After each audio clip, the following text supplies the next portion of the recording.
Ganapati Bappa Moria. নমস্কার, সবাই কেমন আছো? আজকের ভিডিওটা গণপতি অর্থাৎ গণেশ দাদাকে নিয়ে। তো সেদিন ছিল গণেশ পুজোর প্রথম দিন রাত। সেদিনকে অনেক ইচ্ছা নিয়ে রাতের বেলা ঠাকুর দেখতে যাওয়া, আমাদের একসাথে ভিডিও কিছু ক্লিপ নিয়ে রাত তখন 11:30 বাজে আমরা চললাম গণপতির দর্শনে। মুম্বাইয়ের লালবাগচা রাজা সব থেকে বড় যেখানে গণেশ পুজো হয় তারই উদ্দেশ্যে রওনা দিলাম। রাতেতে দেখো স্টেশনের অবস্থাটা, অনেক ভিড় ছিল। প্ল্যাটফর্মে উঠতে দেখলাম এরকম অবস্থা, মাঝে মাঝে ট্রেন আসছে আর ভিড় হয়ে যাচ্ছে একদিক থেকে একদিক।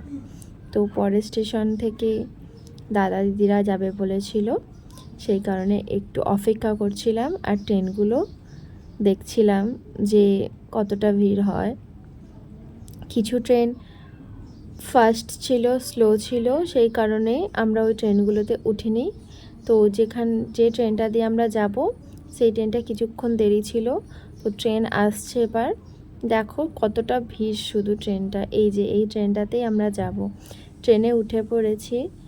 ট্রেনে উঠতে দেখো এত ভিড়, সেই মুহূর্তে এইভাবে বলেছিল, এতবার বলা হয়েছে, সবসময়তেই গণপতি নামতে নিতে যাওয়া হয়েছে। সত্যি গণপতি আমাদের অনেক আশীর্বাদ দিয়েছে, তার জন্য খুব খুব ভালো করে আমরা দর্শন পেয়েছি। আমরা নেমে পড়েছি এখানটাতে, লোহার প্যারেল স্টেশনের নাম ছিল। তো এখানটাতে নামলাম, নেমে কিছুটা দেখছিলাম যে এত ভিড় কিভাবে যাব।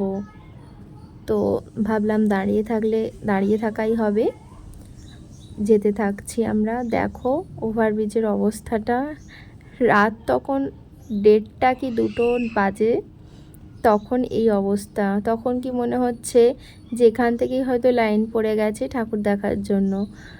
মানুষের এত ভিড়, মানে মনেই হচ্ছে না এটা রাত্রের বেলা, এতটা রাত্রি। এখানে হচ্ছে এটা মেন গেটটা হয়েছে, কিন্তু আমরা এখান থেকে প্রায় কত কিলোমিটার হেঁটে অন্য দিক দিয়ে লাইন দিয়েছি। তো এটা আমার দেখার ইচ্ছে ছিল। আমার বর আগের বছরেও বলেছিল অনেক ভিড়, তুমি এত হাঁটতে বা দাঁড়াতে পারবে না, তো তার জন্য যাওয়া হয়নি। তো এবছরে আমি বলেছি না, আমি যাবই যাব। তো সেই কারণে একমাত্র বলতে পারো যে আমার জোর জবরদস্তির জন্যই নিয়ে গেছে। তো ভালো লেগেছে, কষ্ট হলেও মনে অনেক শান্তি পেয়েছি। তো এখান দিয়ে যাচ্ছিলাম আর বলছিলাম যে আর কত দূর গেলে ওই লাইনটা আমরা পাবো। মাঝে মাঝে অনেক ঠাকুরের গেট দেখতে পাচ্ছিলাম। আর রাস্তায় দেখো এত মানুষের ঢল, আমি প্রথমবার দেখলাম। আর নাইটে ঠাকুর আমি কোনোদিন এখনো অবধি দেখিনি, কলকাতাতে দিকেও দেখিনি। তো ফার্স্ট টাইম এখানেই দেখছি। ভালো এনজয় করেছি প্রচণ্ড। আর সাথে তো পার্টনাররা থাকলে আরও বেশি আনন্দ করব। আমরা ঢুকে পড়েছি মেন জায়গাতে। তো দেখো এরকমভাবে লাইন দিয়ে এবারই তার দর্শন পাবো। শুধু ভিড়টা দেখো তোমরা। আর এখানটাতে সবসময়তে তো বলতেই হয় গণপতি বাপ্পা মোরিয়া, তার দর্শনটুকু মেলার জন্য, একটু পাওয়ার জন্য। দেখো আর আমাদের অবস্থা বলার কথা নয়, 2 ঘন্টা লাইন দিয়েছে। আমাদের ভাগ্য ভালো 2 ঘন্টা লাইন দিয়েছে, তা না হলে সবাই 8 ঘন্টা লাইন দেয়। আমার যা ছিল, আমার যাকে বলছি কেমন ফিলিংস। আর আমাকে দেখতে বুঝতেই পারছো তোমরা কতটা অবস্থা খারাপ হয়েছে। এত ঘেমে গেছি গরমের মধ্যে রাতের বেলাতে। দেখো শুধু গণপতি বাপ্পা দর্শন খুবই ভালো। এত ভিড়ের মধ্যে থেকে ভালোভাবে দর্শন নমস্কার করতে পেরেছি, খুব ভালো লেগেছে। সকলকে ভালো রেখো, সকলের মনের ইচ্ছা পূরণ করো, এটুকুই বলবো। আর তারপর আমরা বেরিয়ে পড়ে রাস্তাতে হাঁটছি। তো আরেকটা ছোট্ট ক্লিপ কাছ থেকে নেওয়া হয়েছিল, দেখো। তারপর বেরিয়ে একটুখানি রেস্ট নিচ্ছিলাম বসে বসে। তো একটু এনার্জি নেওয়ার জন্য ভিডিও বানাচ্ছিলাম বরের সাথে, চায়ের সাথে ভিডিও বানিয়ে একটু আবার হাঁটাহাঁটি করলাম। আরও ওদিকের কয়েকটা ঠাকুর দেখেছিলাম।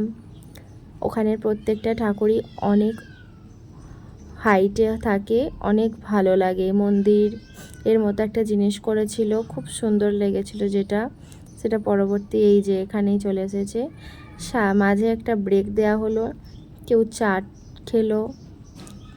তো তারপর এখানটাতে লাইন দিয়েছিলাম। দেখো এটা এত সুন্দর করেছে, তো আমি তো ফার্স্টে বুঝতেই পারিনি যেটা অরিজিনাল কি। এই যে এই জিনিসটা, মন্দিরটা এত ভালো করেছিল, খুবই ভালো লাগছিল।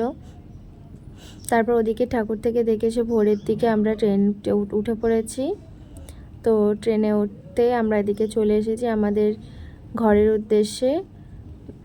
ভোরবেলা এখন 8:30 সাড়ে 8টার দিকে চলে এসেছি। যেন আর ভালো লাগছে না, মুখ চোখের অবস্থাটা দেখো। সারা রাত হেঁটে ঠাকুর দেখে ক্লান্ত। বলছিলাম যে দেখো আমাদের অবস্থাটা, বাই বলছিলাম। আমরা চলে এসেছি, তো প্রচণ্ড আনন্দ করেছি। পরের বছরের অপেক্ষায় রইলাম, জানি না আর যেতে পারবো কি না। তবে খুব আনন্দ, খুব ভালো লাগা, অনেকটা সময় ভালোভাবে কাটিয়েছি। আর একটাই কথা বলবো, গণপতি বাপ্পা মরিয়া, মঙ্গলমূর্তি মরিয়া।